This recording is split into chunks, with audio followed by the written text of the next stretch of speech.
amazing instrument. It has developed into an incredible voice in today's music.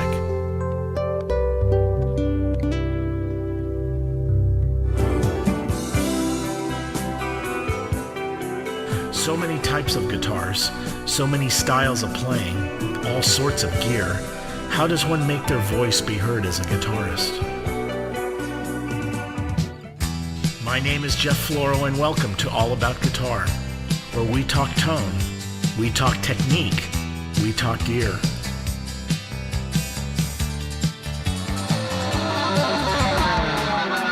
Where we discover how we can become better musicians in a world of constantly changing technologies, where we take a good look at everything guitar, and sometimes not exactly guitar, but just as important, so we can be more successful as a musician in today's music scene. So sit back and relax, and let's explore all about guitar.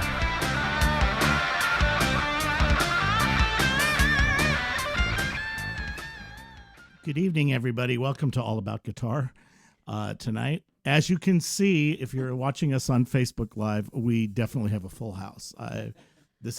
We're pretty squished in here, but it's going to be a lot of fun. I'm really excited to have a chance to talk about this new album from the Delgado Brothers called Two Trains. I'm going to kind of show it up here.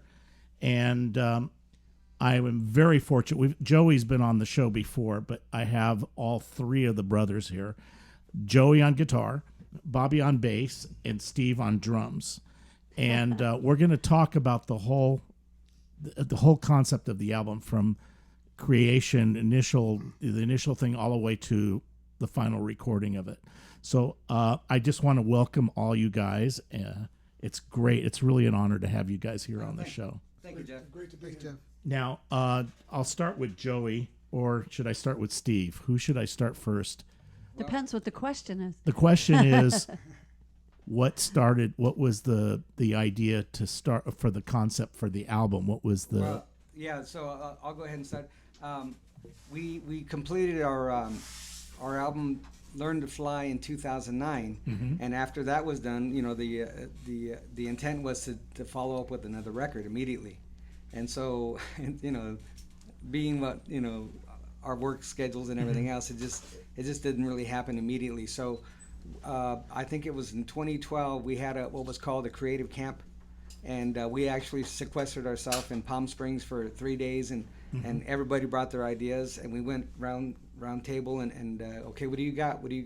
So the majority of the record was actually written in 2012, but it took us until about 2016 or 2016 was our initial tracking session for the album. And there again, like 3 or 4 of the songs were actually pretty well done at that point. And then it took us another year to do the second tracking, and then a third tracking to complete the record. So it took us about, not a consistent, 3 or 4 years or whatever it was, but just a good amount of time, dedicated weekends to get it done. But also, too, in that period of time, you were building you would tell me that you were building your own studio. The studio was built already. I have my home in Monrovia, and me and my wife, she actually encouraged me to do this. She said, why don't we go find a studio somewhere in town? And when we realized we couldn't afford it, I had a one-car garage that was built in 1924, and she says, why don't you just convert that into a studio? And I said, okay, And then she got the bill, and she was a little bummed about that, but but it's a really, really nice studio. And actually, what we did is that studio that I have built. We just utilized the control room primarily, and then we moved into the living room, and we took all the furniture out of the living room, and that was our tracking sessions. Your tracking sessions. Yes, and that was really, really comfortable and wonderful. Joey was kind to send me a bunch of pictures. He took a bunch of photos. So I posted them up. They're up on the All About Guitar site. You can see them playing in some of the great, cool guitars in there. And this album, for all you guitar players out there, there's some really tasty stuff in here. He's getting a great sound, and they're just cool little riffs. The thing that impressed me most is all the little fills and riffs that you're doing in and around the vocals and stuff, besides the leads. The leads are good. But let me play a quick clip. Okay. I'm going to play I Live for Today, and I have again, these are songs. There's a lot of lyrics to them. I cut to the lead, and then I went into the verse a little bit, but it gives you an idea of the quality, because the sound of your guitar is just amazing. So well, there, it's all layered, but I appreciate that. Thank you. so anyway, so let's take a listen, then we'll start talking about what he did. Okay. There, here we go.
That guitar. Now, which one were you using? I believe that was the Les Paul, and I had it set up in a way that I was playing on the bridge, and I had it kind of a gritty overdrive, but it's kind of hard to explain because it's like a mid pickup position. Right. And But using both pickups? Yeah, I use both pickups and on the Les Paul. Okay. And it gives it kind of a brighty, gritty edge without being overdriven. Mm-hmm. So that's kind of the approach I took. And then there again, I use the amp with no effects at all except for the overdrive. And then Ray Moore added the delay and reverb on it, via Pro Tools. Which amp were you using? I believe that was the Super Reverb. That was the Super. Yeah. Okay, yeah. I did use the Music Man on the Slow Blues on Talk to Me, because that was really with no I don't even think I used an overdrive. I just used the Music Man. Oh, okay. We have that. I have that clip too. Yeah. We'll play that in a minute. But this one, I just have to interject. When he was on the show the last time, he found his Super Reverb. So that was a big deal. We were like, so now I'm glad it's all functioning and it's working. It was missing a couple of speakers and stuff. Exactly, yeah. But man, that amp just sounds great. Oh, thank you. Yeah. So that was that the primary one you were using, or did you use a lot of different ones? No, I really just used the Music Man or the Super Reverb primary, and then I did use a Category 5 amp, but that was just for the tracking, and I think I actually replaced all those parts, but not because the sound was bad, just because I had played the parts different. So but that Super speaks. Yeah. Oh, yeah. It's really good. nice. Yeah. Well, let's talk a little bit now in terms of the overall concept of the album. What direction was there a specific direction you were going to go with the lyrics and in terms of? Yeah, that would be Stevie. Yeah. Well, I think it's always been, ever since I started writing lyrics, which actually didn't start till I was 4 years old. The first song I wrote was Church About Money. Oh. And so it was really at that time that I thought, I'll write about what I know about. Mm-hmm. And what I know about is, my brothers and our family and just the things that I know. And so that, for me, as a lyric writer, it had to be like it had to be real for me. Mm-hmm. It's hard for me to... But that's always been the case too. Stevie's always written about somebody he knows or an experience or something like that. Right. That's why I'm real proud of what our songs are about. They're real. Yeah. Yeah, they're real. We write music that's also like going back to my brother Bob. If we're gonna play music, we better mean it. So this all goes hand in hand with the content of the concepts of the songs. So. Yeah, but I mean, like inspiration. Yeah. Things have changed. Circle of friends. 450 Mulberry, I presume, is a place you lived. No. If you did a Google search, it's the address to the Lorraine Hotel. It's dedicated to Martin Luther King. Okay. Yeah, so it's kind of like a riddle. and explore your mind. So there's very personal things going on in the lyrics, which are very soulful. Great vocals on all of this. It's just amazing. Thanks, Jeff. So let me ask you this: as a producer, how did you what was the next step? You had the songs. How did you put it together? Well, you know, my job as a producer with the Delgado Brothers band, I don't dictate nothing. So all I do is you know, I make sure that you know, right? I mean, we get together and we all agree, you know, we have 100% input on whatever we do. So my job as a producer was just to bring it all together, you know, schedule the guys, schedule the time, you know, that was my job as a producer. You know, and then I sat there with John Avila and I did the initial edits, and then the guys always had the final word. So that's how I worked. Okay.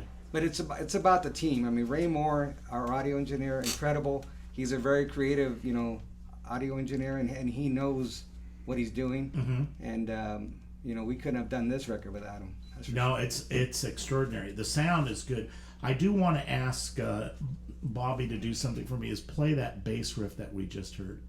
For the Because that's a cool little Live riff. for Today. Yeah, just a little bit of it.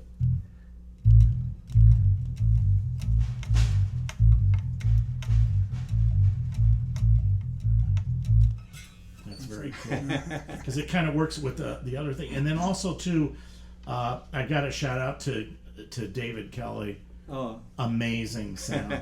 That's a real Hammond, right? Oh yeah. Yeah, that's the real stuff. It's real Hammond, real whirly. His tone is just right on the money. That's right on the money.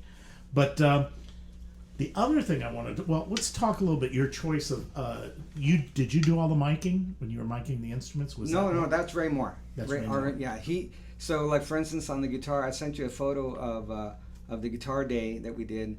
And he actually put three different microphones on the Super Reverb, one right on the cone, one about a foot away, and then one about 4 or 5 feet away. Plus, we split the signal right into the board.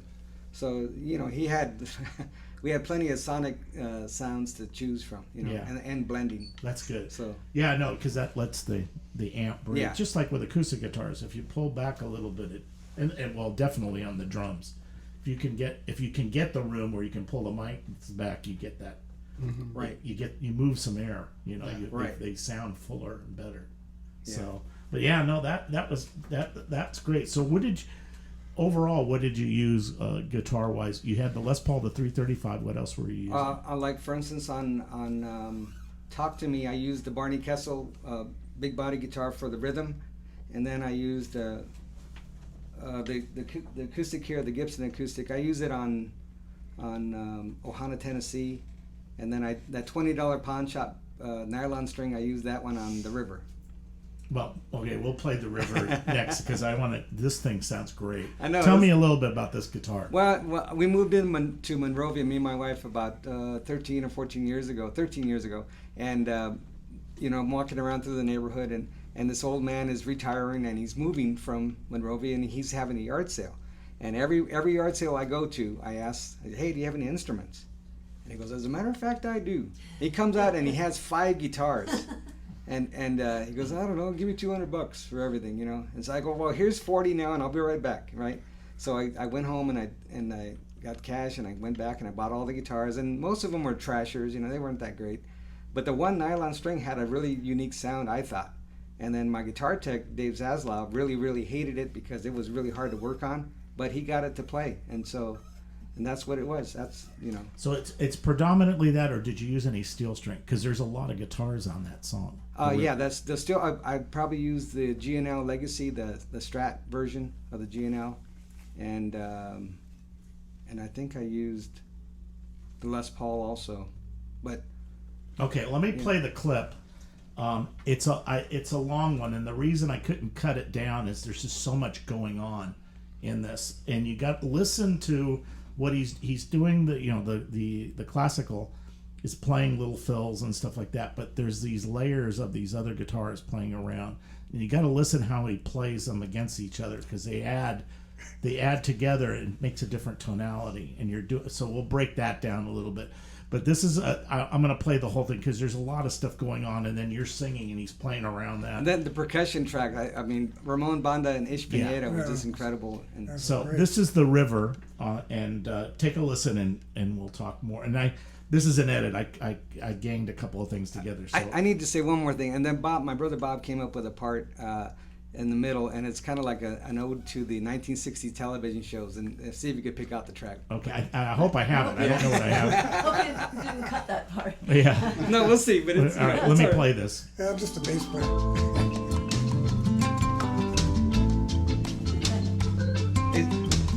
Move the mic off your face.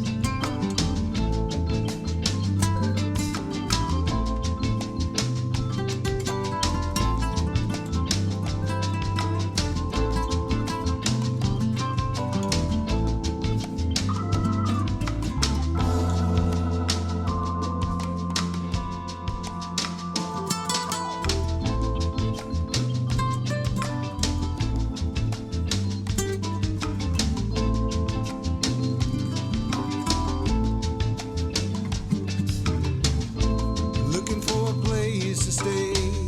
Will I survive another day? Or will it take my home away? I never dreamed I'd live this way. If you could only see my world, I must protect my little girl. I'm not proud of the things I've done, but now my baby is number one. Oh, river.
That's a great sounding guitar. Oh, I know. That just sounds And you know, awesome. it was so easy. You know, we went in the studio and he basically just placed the mic out in front of me and he says, "Okay, turn to your left, turn a little bit more." And I just really played on the bridge. I just kind of you know, I approached it like a percussive instrument. You know, Yeah. I just wanted to, ding, ding, ding, you know, really hit the strings hard. Yeah, on the bridge. now you dig in on there, but it works. I mean, Yeah. the guitar it doesn't shatter. It goes. It still goes. But it was nice. The I noticed that the percussion's amazing. Yeah. Yeah, that's great. But there's a lot of air in there. Yeah. It's not. It doesn't get all mushy. It's pretty clear. You can hear everything. Yeah. And what was that riff that you're playing when he's singing the chorus? There was you're playing. There's like a little. I don't know.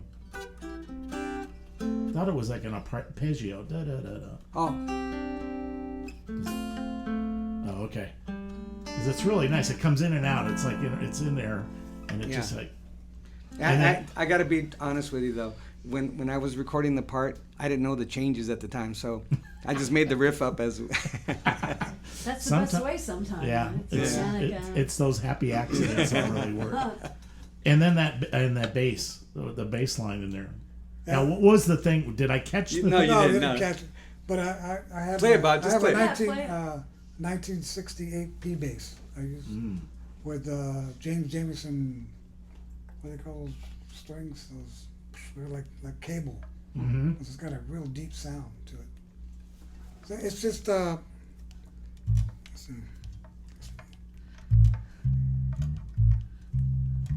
Remember that?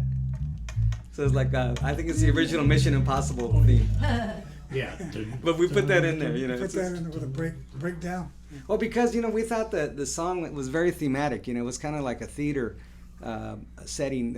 It could be a soundtrack to a movie or something. Before Steve even put the lyrics on it, it was really, really, the track really came together real nice. Matter of fact, that track was the last song to have lyrics written. Really? Yeah, and what happened was I was thinking about like what do I do with it lyrically, because I didn't really know what I wanted to do with it, and it wasn't until I heard Ramon Banda's percussion part where I don't know what he's playing exactly, but it sounds like a horse. Yeah. He's doing It's on there, and so when I ride my bike on the LA River, I had seen the sign. It said a big yellow sign that said horses crossing, and I thought, that's kind of cool. And I was listening to the track with no lyrics, and I thought, gee, I had just passed like 40 or 50 homeless people on the bike pathway. Right. And I thought it's interesting that they would have a sign for horses to cross, but not for humans. And it just struck me as like, I think that's what I'm going to write the song about. So it's about the homeless on the LA River. Oh, And wow. that's how I came up with the lyric idea. Yeah. It's a beautiful your vocal part.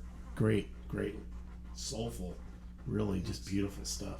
I mean, all throughout the album, your vocals are just amazing on there. Well, yeah, like normally on the record, I would get one or two songs to sing, but Stevie was leaving on a Hawaiian vacation, and I knew the record was coming to an end. We had to get it finished, and so I go, okay, come on in, Steve, we got to get this record done. And so he came in and he nailed every song, and they go, why would I even try to sing? Right? I mean, there's no. I could have done it, but it would have been, why? Just Yeah. So he just went. But that's a sign of a good producer when you know. Yeah. Oh, there's nothing. That's it. No, I don't need to do anything. That's actually a very. Yeah. That's a very wise thing to do. No kidding. But they his voice is so soulful. Yeah. And compared to now the other album that you did before, is that the one that had all the brass in it? Yes, exactly. Because this seems more back to basics. Well, that was intentional. Yeah, that we really wanted to get back to basics and be, we really just wanted the 4-piece band. Mm-hmm. But we also knew that we needed percussion. So, but the idea with the percussion is because we have Ish Pineda playing with us, and he has a Latin jazz background. But Ramon Banda, who plays blues and jazz and rock and everything else, and he's also a drummer. So my idea was my producer had on. I merged them together, and I said, okay, you guys can come in, and Ish is gonna respect Ramon Banda as a maestro, which he did. And then Ramon, he was able to direct Ish in a way that it really worked for the band. And so they played together, and I thought it was magic. I thought it was really, really special. Really great.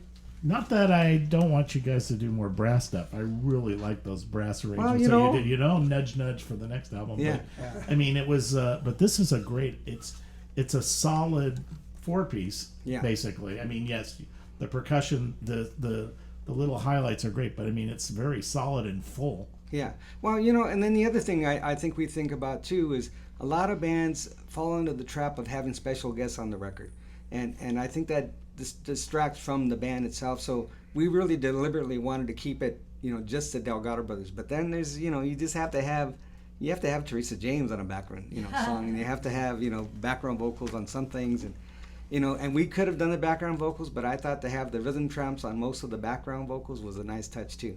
Yeah. So, and it does not take away from No, the focus is still the 4-piece. Right. It definitely is the 4-piece. Right.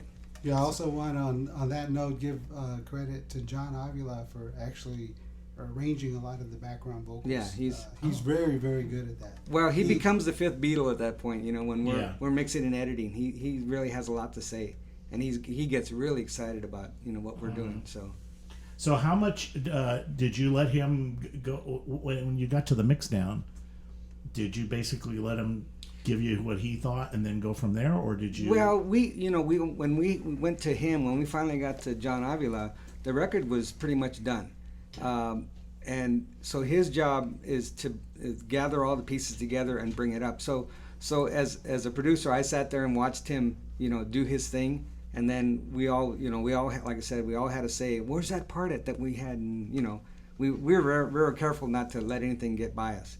And if they had an idea, he would come up with a lot of ideas, and we take most of them, but there would be some like, well, I don't think so, John, and he was cool with it, Yeah. he understands. Well, it's a give and take. Yeah. Thing. Yeah. But pretty equally, then you guys were Oh yeah, listening to the arrangements, what you wanted to hear. we own this thing. There's no, we own it, so it's good. No, it sounds really great. I want to play the other acoustic clip, Ohana, Tennessee. Tell me a little bit about that, the behind the lyric of that. The lyric of that is, That's a good one. we have Sorry. our oldest brother, Ed Delgado, in Nashville, Tennessee. He lived in Hawaii for decades, I think 30 years or so. And anyway, kind of a long story. I try to condense it. His son David and his wife Jen moved to Florida. Then Dave got a job in Nashville, Tennessee. So they wanted Ed to come because they had 2 children, 2 daughters, and they wanted Ed to come be with them because they didn't want him being out in Hawaii by himself and see the girls grow up. So Ed reluctantly went to Nashville, and he loves his family, he loves his granddaughters, but he's not that crazy about Nashville and certainly the weather from Hawaii standpoint. So he would tell me oftentimes when I would talk to him, he said, Steve, I like Nashville, but man, when the winter comes, I get depressed and it's cold and I just don't like it, And I said, yeah, I can understand. But there was one day we were there to play for the NAMM show in the summertime, and we were walking out to go to the show, and his granddaughter, Bella, she called out after him. She said, Pampa, I'll see you later.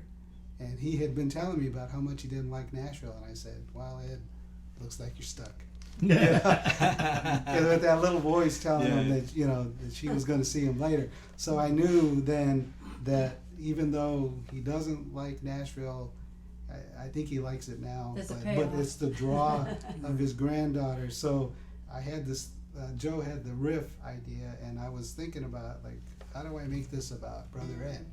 So on a misty field morning, with the road hard to see. And what's interesting is that line, which I don't know if anybody picks it up except for me, was on a misty filled morning with the road hard to see. Well, he's actually crying as he's looking out at this gray kind of cold road.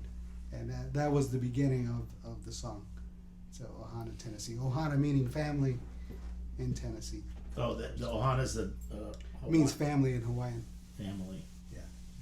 All right, I'm writing that down so I remember that. All right, I'm going to go ahead and play this clip, and there's acoustic guitars, and then it goes into an electric lead, and then I'll play because that's a great lead. Sorry, I'm a sucker for a good lead. And you guys going to play some of it live? Yeah. We got to hear some of that. So let me show what you did on the album, and then we'll take a listen to what you're doing there. So this is Ohana, Tennessee, and it's my glasses. My glasses are misting. Here we go. Here we go.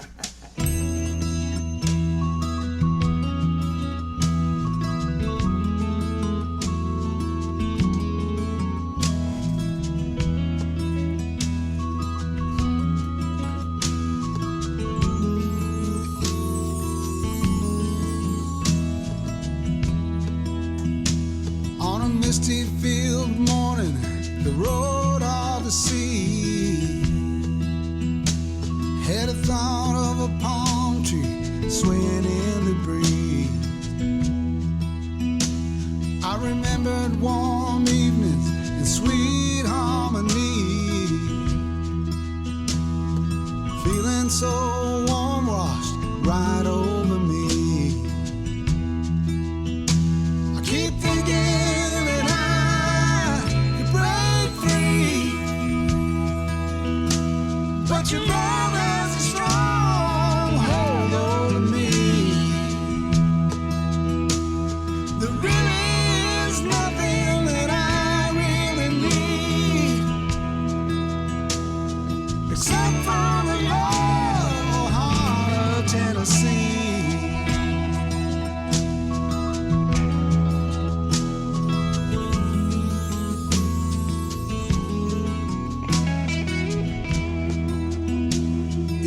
listen real close to the melody.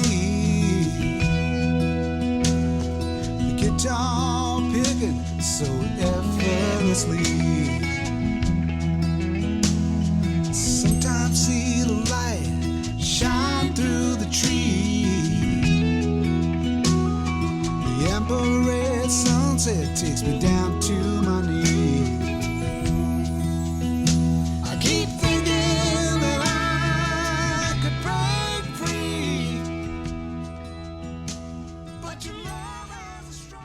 So you have the acoustic guitar, and there's another guitar, but it sounds like electric, or is that two acoustic guitars? No, it's electric. It's the G&L Assat, which is the tele version, and I ran that through the Super Reverb with the overdrive on, but I turned the volume down, so I don't. It's a little breakup, but it's not full on distorted. And then I used the vibrato. On that song, I used the vibrato on the Super Reverb. Oh, okay. Yeah, and So that so it's playing the lead, but before you go to the lead, it's playing those. There's Yeah, like I doubled like the a acoustic. complementary chord Right. to the. Play the riff okay. and, So- and bring the bass in there too. Might as well.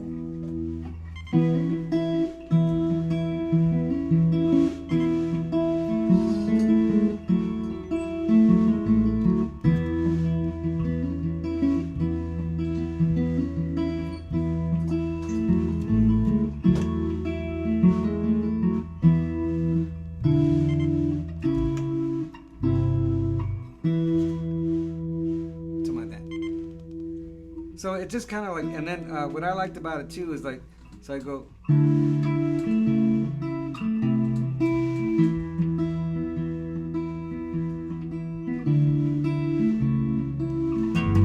So just kind of a bluesy thing. And then what was the G&L playing complementing to that? Do you remember? It's basically the same thing.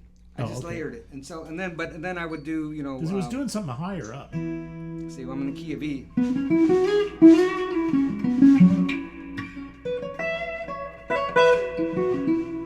Just like that. That's beautiful. That was Yeah. great. And so was that guitar? Yeah. And then you could hear the. It's funny. I just listened to it right now. There's a clicking because when I'm picking.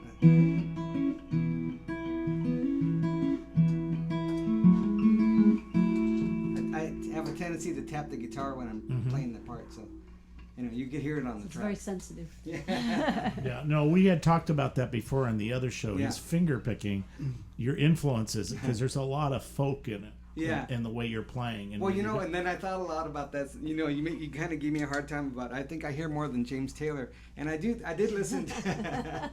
But he's actually a very good player. No, he is. He is. But I think I listened to Doc Watson, and there was what was the other guys that we used to listen Well, I to? had the Delgado Brothers, Yeah. and then just old country stuff. And then the a lot of John Hyatt stuff with the guys that played with him, and I just love that kind of stuff. Yeah. No, it's a great and the line that you do, the way the little melody of the lower strings is just it's Yeah. really good. It complements it's just great counterpoint to your vocal. See, I forgot how the part goes.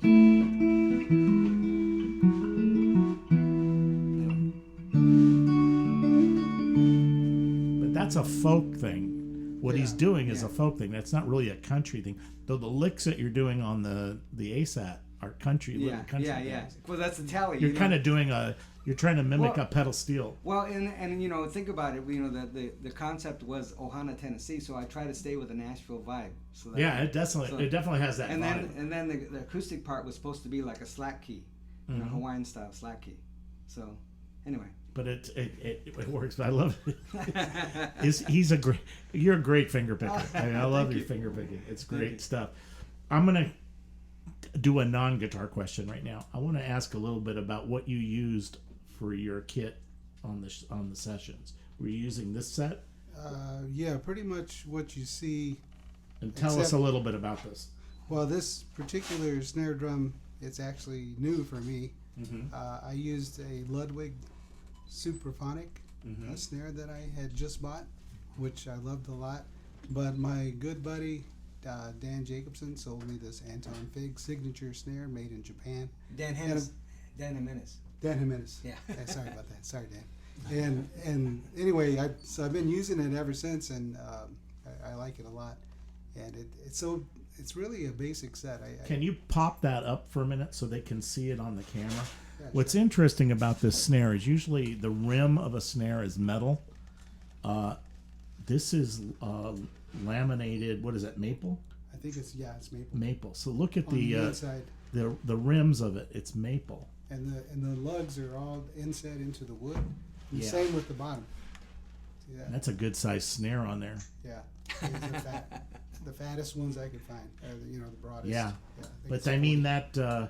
that maple rim, it has to affect the sound. It sounds a little darker than most of the. I mean, Yeah. it sounds darker than a Ludwig Superphonic. It does. But that's a brass. I think that's a brass shell. Well, right? you know, Yeah. Stevie's had the DW set for I don't even know how many years now. About 17 years. 17 years, and it just sounds amazing. And so we set that up in the studio where we were tracking, and that was the most important thing, to get the drums right. And once we have the drums right, anything can happen after that. So And then I had talked about, like, you see you took a picture of the Delgado Brothers It's a drum. great logo. Of course, we could put that on any 22-inch kick drum, but it was a few months back, and we had a few gigs in a month, and so I was had a little extra cash, and I was talking about buying another set of drums, and Bob says, "Steve, what do you want to do that for?" He goes, "What's wrong?" his big brother Bob. What's wrong with the drums that you have? And I said, "Oh yeah, this coming from the guy who has 163 basses, No, he only has 30 basses. So. but it's a lot." Yeah. So anyway, I said, "You know what? I think you're right. It sounds great. Why Now, why is this mess with it?" this is a Ludwig? No, this is No. DW. That's a DW. So Yeah. that's from your older kit. Yeah. And that's maple. Yeah, hit that baby. Yeah, and this kick drum is amazing because I never tune it, I never change the head, and it just always sounds great. He's got a port. You can't see it down here, but I took some pictures. There's a bass port in here. It's a nice set. I mean, it really sounds nice. Unfortunately, we can't get real loud in here, but it does. Even when he was warming up, we could hear a little bit. And but now, when you mic this, how did you mic this? Did you pull the mics back? Well, okay. So on the photos that I sent you, I deliberately sent you one with the drum set with the mic placement, and Ray Moore, being who he is, I think he had 3 different microphones just on the kick. Whoa. And then he had mics on each individual drum, and then he had overhead mics over the drums, and then he had a mic back in the back of the room. So he captured the. So he's going for the room too. Oh yeah, the Did room. did he tape anything on the snare? Tape it down? No. Oh really? So you don't deaden the. You usually run it pretty live. Yeah, I may have used a little bit of just a little bit of tape just to take some of the ring off. Yeah. Yeah, that's Yeah, just not to keep much. it from. No, I remember in sessions we used to tape our wallets down. Yeah, he does that. And then you would put the reverb in it. It just sounded amazing. Stevie only does that after payday. And I get paid a lot, so I'm good. Yeah. That's how I still. Weight it down. Now, let me ask Bobby a little bit. What did you use predominantly on the? What basses did you use? Yeah, the 68P bass. For most of it, or For did most of it, yeah. I have a Hofner. I used that in maybe. because he showed some pictures of it. Is that the Hofner? Yeah, the Hofner. Yeah, the Beetle bass. No, it wasn't a beat. No, he had the BSX bass too. The upright. It's a double cutaway. It looks like almost like a 335 type body on it. Oh, that was your that's the Jack Cassidy. Epiphone. No, I saw the Jack Cassidy Gibson. Oh, that's But there's another one that was a semi Got a lot. He's got a lot of basses. But anyway, and then he has a BSX upright, electric upright, and we tried to use it on a couple tracks, but we couldn't get the pitch right. It's really difficult to get the fretless on the track. Yeah, so I just bring the P bass and that. The P bass sounds amazing. Well, P bass will fit anywhere. But this bass is great. What year is this music? This is a '76, a P Music Man Stingray, '76. That's a beautiful bass too. It's, You can tell it was white. With a maple before. neck. Yeah. Yeah, with a maple He left it neck. in the sun. Yes, my GNL's yellow like that. That's the nitrocellulose. It just that's what happens. But that's good. I like that. But you were talking about you had some So, but you had some GNL. He made that Leo Fender designed that bass. Yeah. He couldn't legally say it, but he would just go down the hall, and Music Man was there, and he put that. So well, same thing with my amp. I have the Music Man RD112, and that was part of his research and development team. Yeah. And they don't. This is a very unique amp too. It's a solid state preamp and then a powered tube amp. Yeah. And it's kind of tricky to work on. So, but it sounds. I love this little amp. It's great.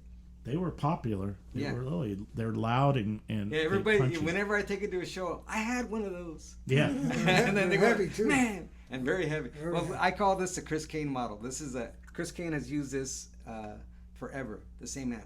Mm-hmm. And but I thought they were lighter than like a no, twin. No, it's heavy. Really? I think it weighs as much as my Super actually. The magnet's almost as big as the. So it must because of the speakers. Yeah, the speaker's huge. Because the solid state should be nothing. Yeah. It's just the power tube. So right.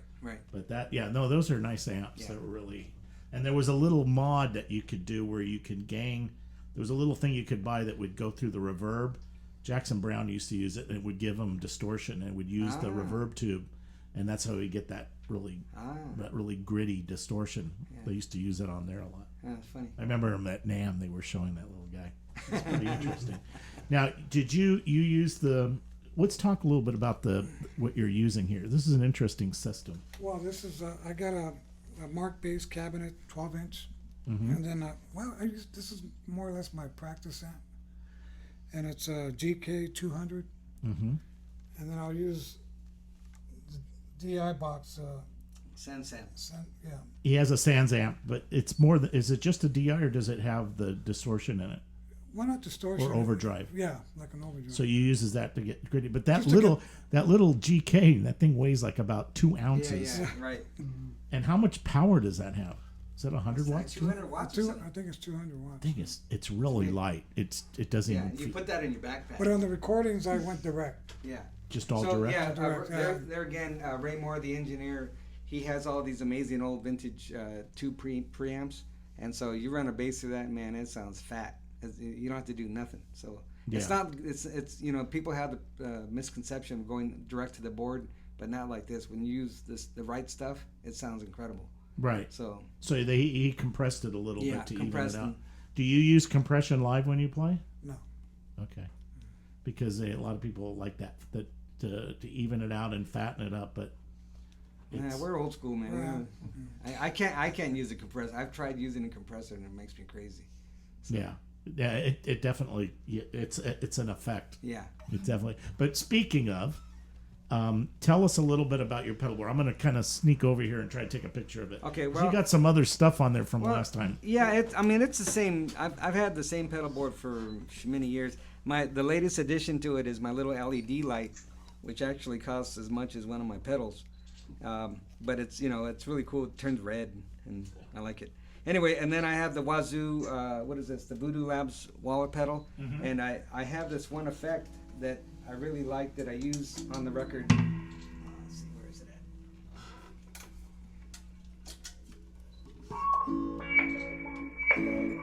Oh shoot, it's out of control. Oh, it does sample and hold type of. Yeah. Anyway, I use that effect on the two trains on that pedal, so you hear like a little wah wah wah wah wah effect. And then I have my dual stage overdrive by Oddfellow. It's Caveman, and my buddy John turned me on to that one. And the little silver pedal is my switch for the vibrato on the Super Reverb. It just triggers on and off. And then the Timmy pedal I like. It's kind of like a transparent overdrive, and all that does is give me a little grate with a boost. And so it's a little bit more. So I have 3 stages of overdrive. So like a clean boost, a dirty overdrive, and then a cleaner distortion. And then just a basic delay and a chorus just to give me a little. When you were doing the leads on the album, did you just crank the amp up or did you use the pedals too? I use the pedal. I like sometimes like for the Les Paul, I didn't really use that. The pickups are so hot. I used I have the other Oddfellow pickup that's called I think it's called the Emperor, and it's the same thing as the Timmy, and it just with that combination is just oof. It's really really fat, really nice. Yeah, no, the tone is great, and then he processed later. I noticed on some of the songs there was kind of a chorusing flourish to it. Right, that was John Avila, and sometimes I'd miss it. You know, I mean, I didn't really care for that sometimes, and so I would have him take it off, and he was cool with it. But he just wanted to add a little effect to it. But You fatten it up a little bit, but I Yeah. mean, I can see what you can overuse it Yeah. if you're not careful. Yeah, I try to stay away from that. I like a delay. I mean, delays don't bother me as much. You know, I like kind of like. I heard a little bit. He Yeah. had like in the background a little Right, bit. It was very right. subtle though, but Yeah. it was nice. Yeah. Well, I told you it'd go by fast. It's We want to already. hear something live. Oh. Well, I'm gonna have them take us out. I think to do something live to take us out because we're almost out of time. But I want to get in all of the information. First of all, it's DelgadoBrothers.com is their website, and you can find out all the information and what they're doing, what's going on. But I want you guys just to mention where you guys are playing because you got a couple of gigs coming up. Yeah. the- So the next thing up is we're going to San Francisco playing the Biscuits and Blues, and that's November 17th. And then after that we go to Europe and we're playing all over Belgium. There's a whole list of our gigs, and we'll be there right after Thanksgiving through the first week of December. Wow, And that'll very be fun. good. Yeah. And then after that we come back to Santa Monica, play Harvell's on December 29th for a pre-New Year's Eve party. And that's the last Saturday of 2018, so Wow, should be fun. great way to take out the year. Yeah. In case anybody's thinking of joining us, it's actually gonna. If they want to go to Europe, it's gonna be in Amsterdam. In Amsterdam. Yeah. Yeah, and it's all the gigs are listed on our website, and I just put them on the Facebook page too. Yeah, But your brother should go. If he goes to Amsterdam at that Yeah. time, Yeah. when he comes back to Tennessee, he's going to think that's nice. Yeah. Because it gets cold in Amsterdam. Oh yeah, we're always. This is like the third time, or the third time I've been there. The brothers, we No, went this is to. our, this is our third time coming up. Oh yeah, okay. But I'm gonna rent a bike the whole week we're there. Oh, very He's cool. gonna drive my brothers crazy. No, he's not. So. And your CDs are available Oh, yeah. through Everywhere. your website, right? Yeah, so we have our brand new record, Two Trains, on our own label, Bell Asher Records, and it's available everywhere. Amazon, CD Baby, iTunes. We did a mastered for iTunes, so if you purchase it on iTunes, it's a high resolution version of it, and it sounds really, really good on iTunes, I think. And then just everywhere. If you do Shazam, you know. Right. So it's available on yeah. all the Yes. usual outlets. Yeah, as they all would the say. usual outlets. Yeah. So before you guys play, I want to thank you guys, but you got a bunch of stuff coming up. Let us know what's... There are many things coming up with people who have actually been on this show. So Steve Postel is the soonest, which is next Saturday with house concert with Lois Blaish, actually at Lois Blaish's house, and Jody Siegel, who we're trying to get on this show. So that's on the 10th, and I'm going to give you the information to post on your Okay, the it'll be up on the site. page. Bill Champlin has a new project called Wonderground, which is together with a whole bunch of people, including his wife Tamara and Burley Drummond and Mary Harris from Ambrosia, and that's on the 15th coming up at Bogies. And the 17th is Strawberry Alarm Clock playing the whiskey. They do that kind of annually. Rosemary Butler is doing a Linda Ronstadt tribute at Vitello's on the 18th. We hear you, Bobby. And lastly, Sorry. I'm whispering over here. British singer-songwriter, piano player Judith Owen will be playing at Bogies, a really special night with her producer, bass player Leland Sklar. So Oh, that's on the wow. 20th. So come see any or all of those if you're local. yeah. Yes. By the way, Bogies is a great venue. I Bogies love is it. the bomb. It's great for musicians Delgado and Brothers great played for, there last year, And and we're coming we'll back. have them back. Yeah, we'll have them back too. Well, I want to thank you guys. It's really an honor to have you guys on the show, and That was I wish fun. you the best of luck with this album. It's a great album. It really is. And So is Learn to Fly. Everybody pick yes, that one up too. because it has all that really cool brass in it, which is going to be on the next album. Nudge, nudge. No. Anyway, I'll let you guys take us out. What are you going to play? Well, Explore Your Mind, is that cool? Or do you want to do the other one? Yeah, live for today. Live for today? Okay. Wake Thank it you, up. Jeff. Okay. Thank you, Oh, Jeff. thank you, Lauri, for putting this together. Doug for helping me set this up. Thanks, Doug. All right. Let's take us out. Everybody have a great week. Here we go. 1, 2.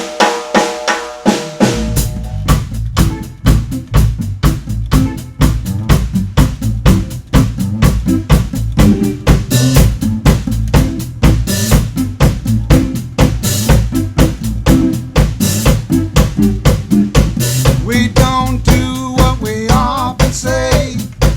We don't